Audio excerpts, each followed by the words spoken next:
معین شخص ہوگا دجال. یہ معین شخص جو دجال ہوگا اس کے بارے میں بھی ایک تو بالکل متفق علیہ چیزیں ہیں. نمبر ایک کہ وہ شخص ہے، قطعی ہے، یقینی ہے، اس کا حلیہ بھی حضور صلی اللہ علیہ وسلم نے احادیث کے اندر بیان کیا. دوسری بات یہ کہ اس کے ہاتھ میں قوانین قدرت، گویا کہ تسخیر کائنات گویا کہ نقطۂ عروج کو پہنچ چکی ہے. تمام اختیارات الہی تقریباً اس کے ہاتھ میں آ چکے ہوں. جو بڑے سے بڑے معجزے اللہ تعالیٰ نے نبیوں کو دیے ہیں وہ معجزے کر کے دکھائے گا. وہ مردہ کو زندہ کرے گا، مردہ لوگوں کی افواہوں کو لے کر آئے گا، ان کی روحوں کو، اگرچہ جھوٹی روحیں ہوں گی، وہ شیاطین جن ہوں گے جو ان کا بھیس بدل کر آئیں گے، لیکن یہ کہ وہ لوگوں سے کلام کریں گے. یہ اسپرچولیزم جو اپنی انتہا کو پہنچا ہوا ہے یورپ میں اور مغرب میں، یہ در حقیقت اسی کا ایک مظہر. وہ کھلے بیابان کو کہے گا جہاں بالکل ٹیکل جو ہے وہ صحرا تھا، وہ لوگ گلزار کر دے گا جب چاہے گا، جب چاہے گا، جہاں چاہے گا بارش برسائے گا. فاصلہ اس کے لیے بے معنی ہوگا. اس کی سواری وہ ہوگی کہ جس کے دونوں کانوں کے درمیان فاصلہ 80 ہاتھ کا ہوگا. یہ سارے جو آج آپ کی اس ٹیکنالوجی کی جو انتہا جا رہی ہے اور جدھر جا رہی ہے، اس کو اچھی طرح سمجھ لیجیے. آج سے 100 سال پہلے شاید انسان ان چیزوں کا تصور نہ کر سکتا. وہ کوئی سواری ایسی بھی ہو سکتی ہے جس کے دو کانوں کے درمیان کا فاصلہ جو ہے وہ 80 ہاتھ کا ہو. آپ کے یہ سارے جیٹس جو ہیں وہ کیا ہیں؟ ان کے رڈارز جو لگے ہوئے ہیں، دونوں کان ہیں ان کے. اس کا ایک قدم اگر مدینے میں ہوگا تو دوسرا بیت المقدس میں ہوگا. اس کی آواز پوری دنیا میں سنی جائے گی. سنی جا رہی ہے کہ نہیں؟ یہ ساری قدرت، ساری قوتیں، تسخیر کائنات کلیتاً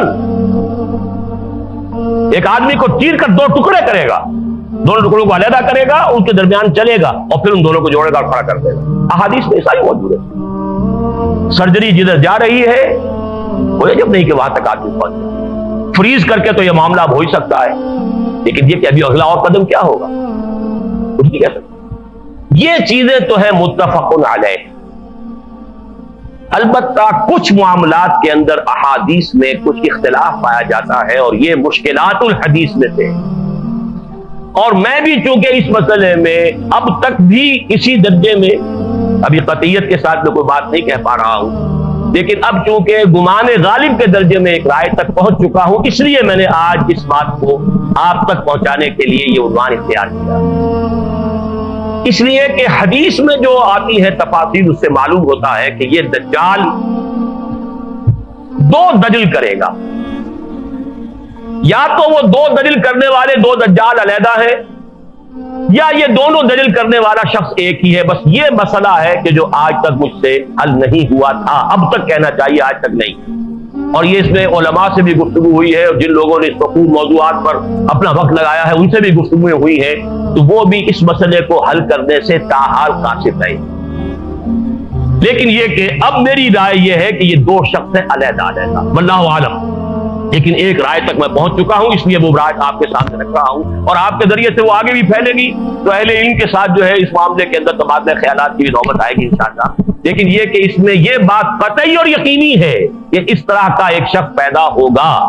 البتہ یہ کہ آیا وہ 2 ہوں گے 2 مختلف اوقات میں، یا ایک ہی ہوگا ایک ہی وقت میں، صرف اس میں اختلاف ہے. میرے نزدیک وہ 2 ہوں گے. ایک وہ شخص جو جھوٹا مسیح ہونے کا دعویٰ کرے گا، المسیح الدجال. جیسے حضور نے فرمایا میری امت میں 30 دجال اٹھیں گے جو نبی کا دعویٰ کریں گے، جن میں سے 5-6 تو حضور کے اپنے زمانے میں اور آپ سے متصل اٹھ پڑے ہوئے تھے. بعد میں محمد علی باب ہو، بہاء اللہ ہو، قادیانی ہو، نہ معلوم کہاں کون اٹھے ہوں گے، واللہ عالم. بہرحال ہماری قریب کی تاریخ میں غلام احمد قادیانی اس کی نمایاں ترین مثال. اسی طریقے سے ایک شخص مسیح ہونے کا دعویٰ کر کے کھڑا ہوگا، یہودی ہوگا. یہ ہے اصل میں وہ شے. اور اس میں جو ان دونوں شخصیتوں کے مابین اگر کوئی ذرا سا اگر ابہام رہا ہے تو میں ایک حدیث بھی نوٹ کر کے لایا تھا، حضرت عبادہ ابن صامت رضی اللہ تعالی عنہ سے ہے، عن رسول اللہ ہے، انی حدثتکم عن الدجال حتی خشیت اللہ تعقلوا میں نے تمہیں دجال کے بارے میں بہت سی باتیں بتائی ہیں تو مجھے یہ گمان ہوا کہ شاید تم اسے سمجھ نہ پاؤ. یہ اندیشہ خود حضور صلی اللہ علیہ وسلم کو ہوا ہے اور یہ سنن ابی داؤد کی روایت ہے. بہرحال میں جو کچھ عرض کر رہا ہوں کہ میں اس رائے تک پہنچا ہوں کہ یہ دو علیحدہ شخصیتیں ہیں. ایک تو یہ ہے کہ ایک مسیح الدجال کھڑا ہوگا یہ ایک دعویٰ کر کے کہ میں مسیح ہوں. چونکہ اس کا زمانہ بالکل قریب آ چکا اس لیے میں آپ کو اس کے بارے میں خبردار کر رہا ہوں. تاریخ میں آج سے 100 سال پہلے تصور تک نہیں کیا جا سکتا تھا کہ یہودیوں کی کوئی ریاست قائم ہو. 2000 برس کے بعد ان کی باسی کڑی میں ابال آیا. 1897 میں ایلڈرز آف دی زائن جمع ہوئے. انہوں نے ایک سازش تیار کی, ایک نقشہ بنایا. پورے 20 برس بعد 1917 میں برٹن کے ذریعے سے اعلان کروا لیا, اعلان بالفور, کہ فلسطین میں یہودیوں کو آباد ہونے کا حق حاصل ہے, وہ وہاں جائیداد خرید سکتے ہیں. اور تقریباً 20-21 برس بعد 1948 میں اسرائیل قائم کروا دیا. 1967 میں اس اسرائیل نے عربوں کو شکست فاش دے کر اپنی حدود وسیع کی. اس وقت سے لے کر اب تک یا اب سے 3 سال پہلے تک کوئی مسلمان ملک, سب سے پہلے صرف غداری کی تھی مصر نے کہ صلح کر لی تھی اور تمام عربوں نے اور مسلمانوں نے بائیکاٹ کیا اس کا. لیکن یہ کہ اب سارا عالم عرب اسرائیل کے سامنے جھک چکا ہے. گلف وار کے بعد اب کسی عرب ملک میں کہیں ریزسٹنس کی کوئی صلاحیت اور طاقت موجود نہیں. کیوں لگا ہوا ہے اس کو تسلیم کرنے کے لیے, اور وہ خود اب اسرائیل کو تسلیم بھی کر رہے ہیں اور عملاً تو کر چکے. اس کے ساتھ تعاون شروع ہو رہا ہے, اس کے ساتھ ٹریڈ شروع ہو رہی ہے, اس کے ساتھ سارے تعلقات شروع ہو رہے ہیں. رفتہ رفتہ وہ معاملہ آ گیا کہ عالم عرب اس کے قبضے میں آ چکا ہے. یہ بات میں تفصیل سے بیان کر چکا ہوں اپنی تقریر میں جو پچھلے جمعے کو میں نے کی ہے, جو ہمارا سالانہ اجتماع تھا لاہور میں. اب یہودیوں کے اندر ایک اختلاف رائے ہے, اس کو اچھی طرح سمجھیے تاکہ آپ جو حالات جدھر دنیا جا رہی ہے اس کو سمجھیں. یہودیوں میں جو سیکولر ایلیمنٹ ہے زائنسٹ, اور ان کا اعلی کار امریکہ, ان کے سامنے سکیم یہ ہے کہ اب اسرائیل جو ہے اپنی حدیں تو سکیڑ لے, چھوٹا ملک بن جائے, لیکن تمام عرب ممالک اور اسرائیل کو ایک اقتصادی رشتے کے اندر منسلک کر دیا جائے. صحیح اس علاقے کی ایک کامن مارکیٹ بن جائے. نتیجہ کیا نکلے گا؟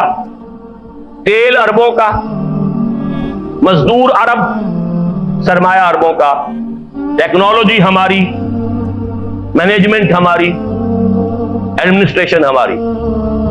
لہذا ملائی خود کھائیں گے, کریم خود کھائیں گے, اور چھاچھ لسی ان کو بھی دیتے رہیں گے. ایک بڑی اسرائیلی ریاست قائم کرنے کا فائدہ کیا ہوگا؟ جسے آپ کہتے ہیں بھائی تم نے آم کھانے کے پیڑ گننے ہیں.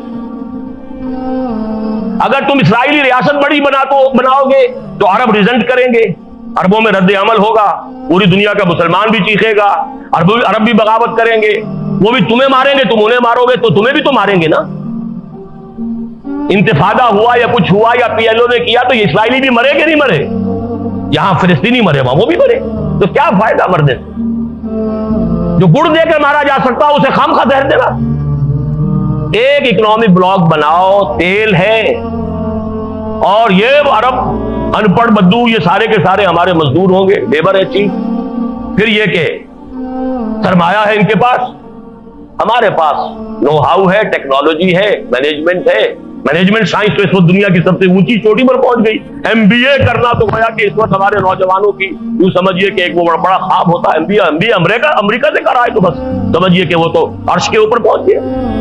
تو وہ سارا معاملہ ہمارے پاس ہے, تو ہم بلائی کھائیں گے, ان کو لسی دیتے رہیں. آخر گھوڑے کو تانگے میں جوتنے کے لیے کچھ نہ کچھ تو رات کو اس کو دینا ہوگا نا, تبھی تو اگلے روز اسے تانگے میں جوتیں گے.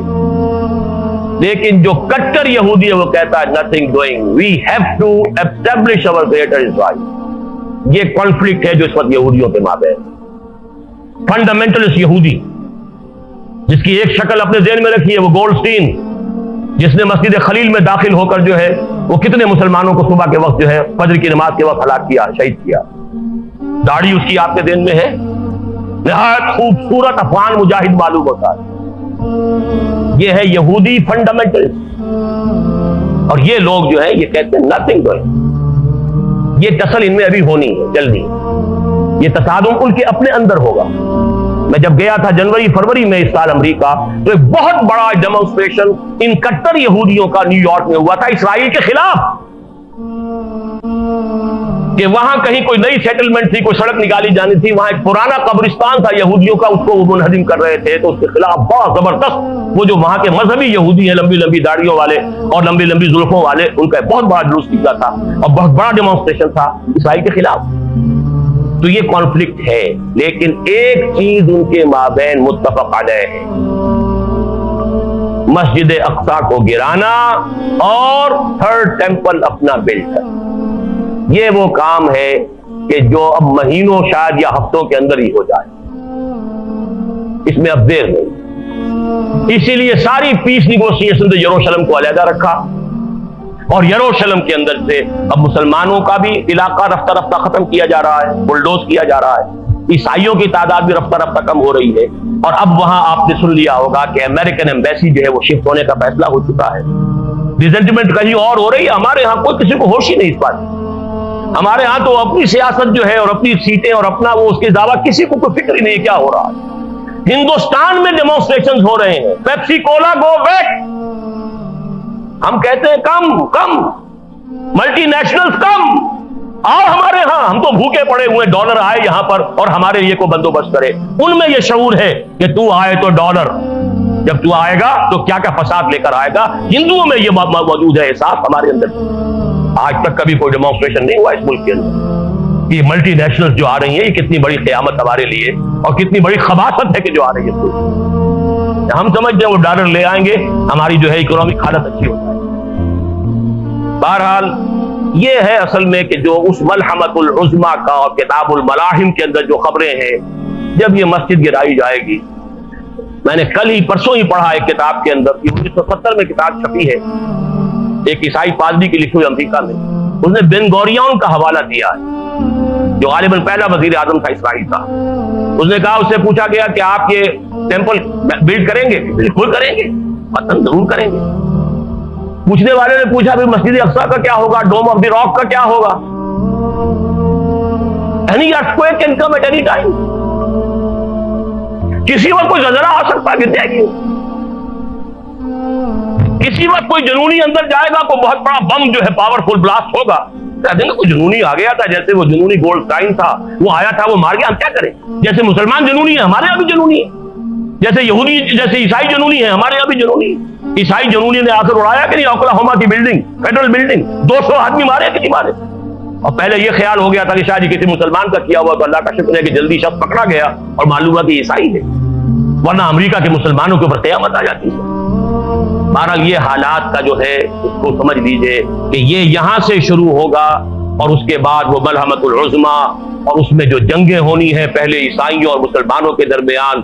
اور پھر ایک وقت ہوگا کہ جب کہ ایک شخص کھڑا ہو جائے گا یہود میں سے مسیح ہونے کا دعویٰ کر کے، میں مسیح ہوں اور میں اب قائم کروں گا گریٹر اسرائیل.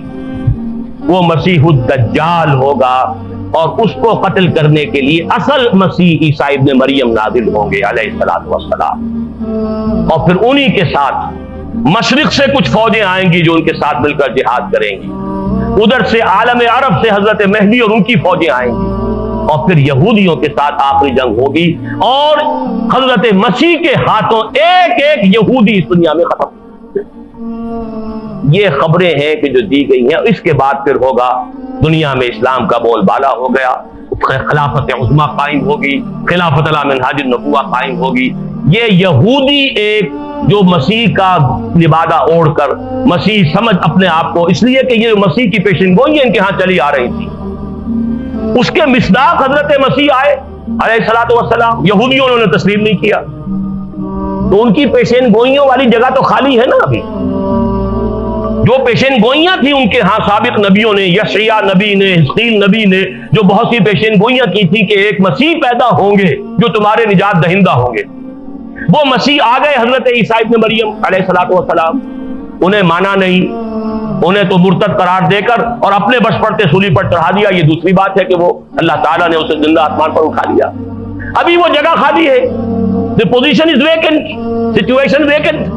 لہذا شخص کھڑا ہوگا کہ میں مسیح ہوں، جھوٹا ہوگا، مسیح الدجال ہوگا. لیکن یہ کہ اس کے ہاتھوں مسلمانوں پر قیامت صغریٰ آئے گی، عربوں پر قیامت آئے گی، ملحمۃ العظمیٰ ہوگا، اور بہت بڑے پیمانے پر مسلمانوں پر سزا آئے گی، اللہ کی عذاب آئے گا۔ کیوں آئے گا؟ اس لیے آئے گا عربوں کی مادری زبان میں اللہ کی کتاب موجود، پھر انہوں نے اس کی طرف پیچھ کی اور کافرانہ نظام اختیار کیا، سیکولر نظام اختیار کیے، سوشلسٹ نظام اختیار کیے۔ ہمارا معاملہ تو پھر بھی کوئی حدود ہے جو اللہ کے ہاں پیش کر سکے، اللہ ہماری زبان عربی نہیں تھی، ان کے اوپر تو اللہ کی آخری حجت قائم ہے، یہ کتاب ان کی مادری زبان ہے، اس کتاب پر ایمان کا وہ دعویٰ کرتے ہیں۔ پھر امام قرآن نہیں بنایا، امام کسی نے ماسکو کو بنایا، کسی نے واشنگٹن کو بنایا، تو ان سے بڑا مجرم روئے ارضی پر اس وقت کوئی نہیں۔